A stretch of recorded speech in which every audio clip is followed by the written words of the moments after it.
الله أكبر الله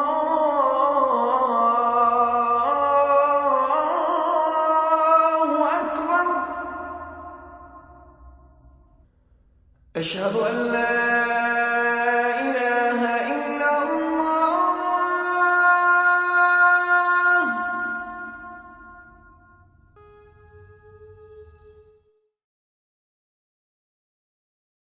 My name is Asma Ahad, and I work for the Islamic Food and Nutrition Council of America as a Director of Market Development. And prior to coming to IFANCA, I worked for Kraft Foods, which is one of the largest food companies in North America as well as globally. And I did the first study in North America that looked at relating everyday products like Oreo cookies and Philadelphia cream cheese to the Muslim consumer. And from there, I kind of built my career at looking at halal as a market and the economic impact halal has not only in North America but globally, and how it impacts the North American economy. Okay. And how do you see the contribution of Muslims America in America? How do I see the contribution of Muslims in America? So Muslims in America have an impact on several levels.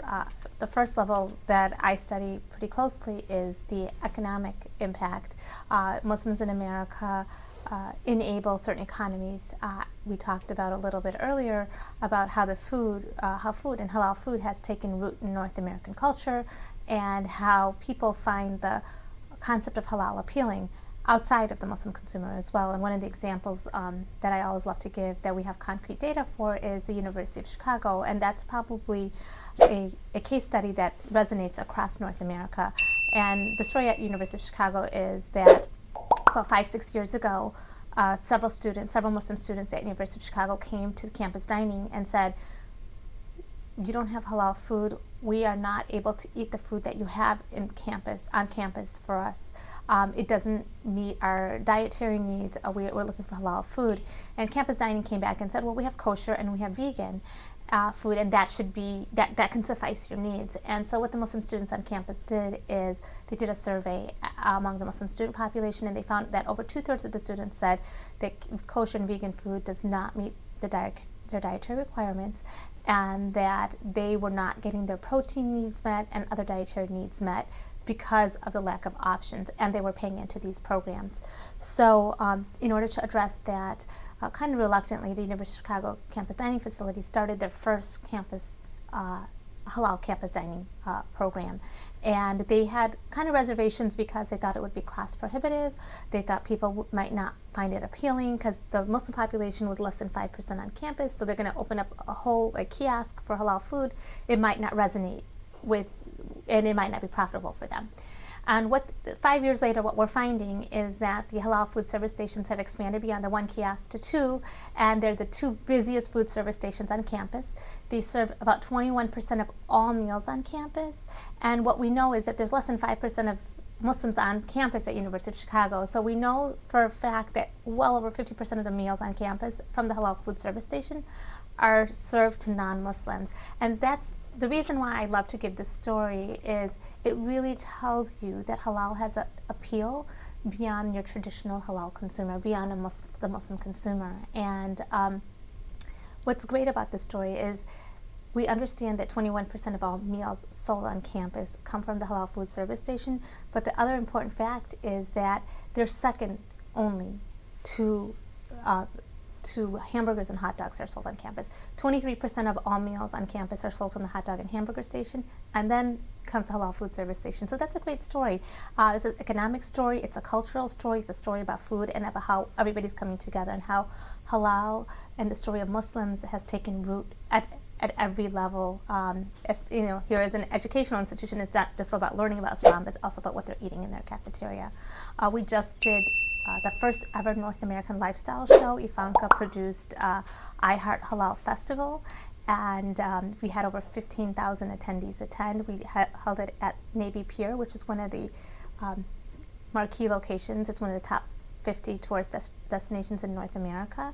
And we had the ACLU as one of our main sponsors, Abbott Nutrition, Cargill were all people who sponsored us. WBZ Radio, which is our local affiliate of NPR, was our sponsor, and everybody kind of came together and made this happen. We had a high-end modest fashion show where we displayed modest fashion, and I have some videos I can share with you guys. We also did, we had multiple culinary demonstrations, large selection of halal food for people to buy from a variety of cuisines, from Senegalese to Indo-Chinese to hamburgers. So we had it all. We also had the first ever hijab wearing CoverGirl ambassador, Noor Afia, do 2 makeup demonstrations at our event, which was great because it really bridges the story about, Muslim women.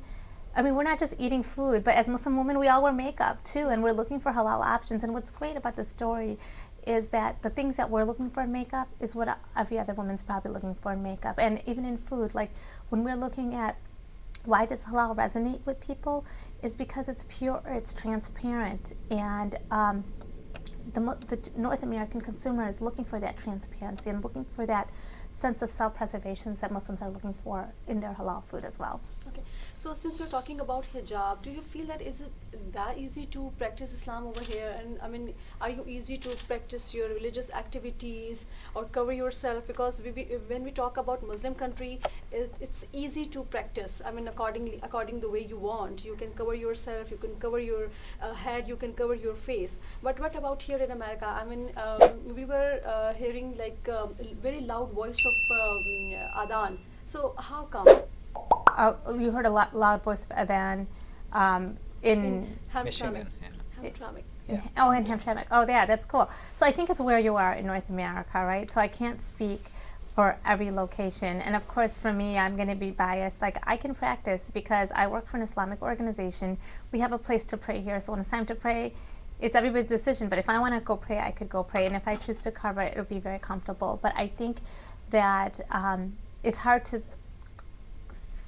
have a blanket statement and say it's easy or it's hard. I think it's going to be depending on where you're located, what are your circumstances. Even if you're working in a big city like Chicago and you work for an organization that might not be that receptive to Muslims, I can see it being challenging. But what I'm finding is that the more awareness there is around Islam, Islamophobia has the other end to it, where people are coming to us and asking more questions, and they're more interested in learning, and it's becoming more commonplace. Like a woman before, maybe like 15 years ago, you might not see a woman in hijab on TV or in a magazine, but recently we saw Halima Aden, who was one of the first hijabi supermodels. She was on the cover of Allure magazine, which is a major beauty magazine. So it's becoming more acceptable. But how challenging is it on an individual basis? You can't speak for everybody, because I think that there's going to be where you live, your circumstances, and how accepting the people around you are. Okay, so usually we have this statement from the mouth of people that America is land of the free unless you are Muslim. Do you agree with this? I think that being born and raised in this country, I haven't seen anything else. I haven't experienced anything outside of being in North America. Saying that, there are instances within the last 20 years that we have experienced a sense of constriction and maybe it's a perception of a constriction in our freedom. And I think one of the instances was when 9/11 happened. It's what was going to be the outcome for Muslims, and I think the other one was after during the 2016 elections, where Islamophobia was one of the platforms that were actively discussed, and there were people who are supposed to be very respectable and said some very damaging things against Muslims. But what I've learned from that is nobody's silent. When 9/11 happened, I think Muslims in North America were very insular. Maybe they were in their own communities, like the African Americans were in their own communities, the Indian Pakistanis and the Arabs, everybody were in their own communities. And one of the things that I read during the 2016 elections is they said that the Muslim community in North America is one of the most organized communities, like especially when it comes to defending, having a voice for their people and defending themselves. And it's because they've had to organize and be in that position. And they actually talk about other minorities in North America, which may not have had to defend themselves as much, but they're not as well organized. So I think there's two sides, right? There's this, it's terrible that we've had to experience this, but it also has brought us together. You've seen a record level of Muslims run for office. You've seen a lot of Muslims make it into office. You see a lot of, you might not see other minorities in the media, but like you saw Halima Aden, your first hijabi cover girl on a beauty magazine, on the cover of Allure magazine. So you're seeing the other side of the picture as well. Like, you know what? This is what people are trying to discriminate against, and there's nothing. They're beautiful. Halima is beautiful. Keith Ellison is amazing, and he was going to be, he was one of the top contenders to be the chairperson for the DNC. So like, you're seeing both sides of the picture, and I think Muslims are really. I think if anything, if you look at it on the positive side, it's really giving us a voice. Okay. What about that American dream everybody talks about? The American dream of being prosperous. I think that IFANCA, the Islamic Food and Nutrition Council of America, is an example. Our president, Dr. Muhammad Munir Chowdhury, was one of the key founders of this organization, and he started it from scratch. And he started it from like people wanting to live by his values and wanting to make sure Muslim consumers could find halal products. And it really started with that intention. And what we found is that there was a global need for halal certification, and our organization has grown.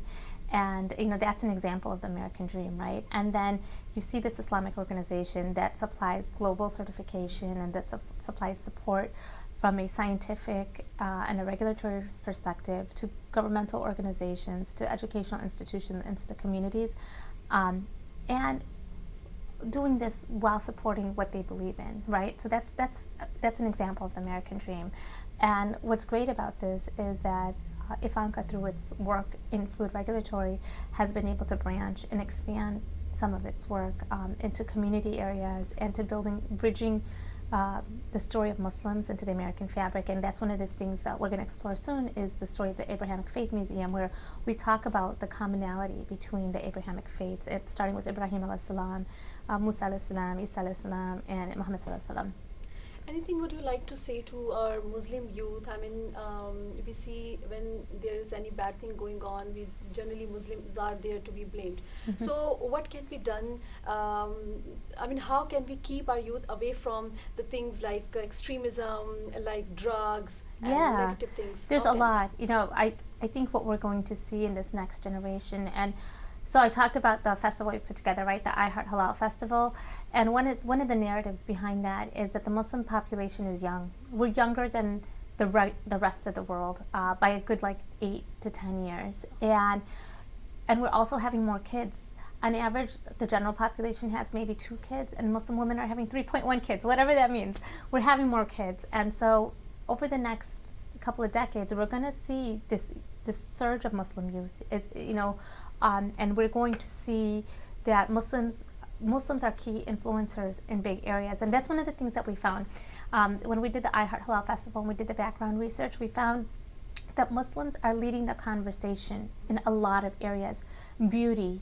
The beauty bloggers that are out there, they're Muslim. Huda Beauty, example, right? Yeah. But a lot of North American beauty bloggers not only have impact on other Muslim women, or Muslim people, but they also have impact on the general population, just like Halal Food, and they also have a global impact. Let me give you an example. We did a giveaway for our festival where we gave free tickets to our festival, and we had our influencers do this a contest, and somebody in Pakistan won the tickets.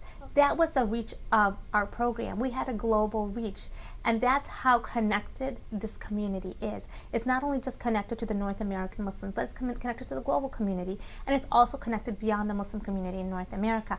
And that we're going to see more and more and more of that.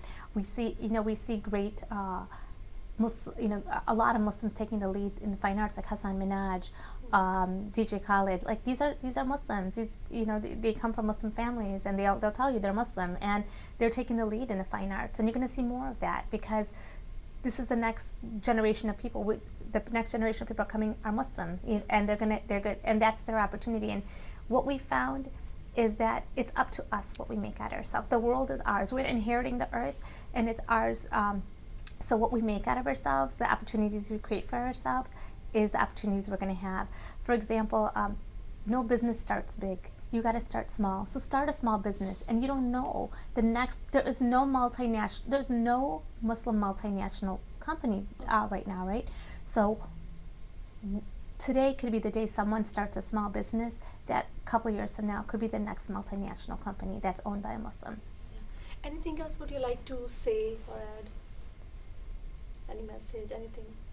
Well, we're excited. We're excited to have you guys back. Join us for our next festival at I Heart Halal. We did the first one this year, the first ever in North America. We had a great turnout, and we're looking forward for everyone to support us and all of our initiatives, and not only I Heart Halal, but in halal certification, community building, and we look forward to building community.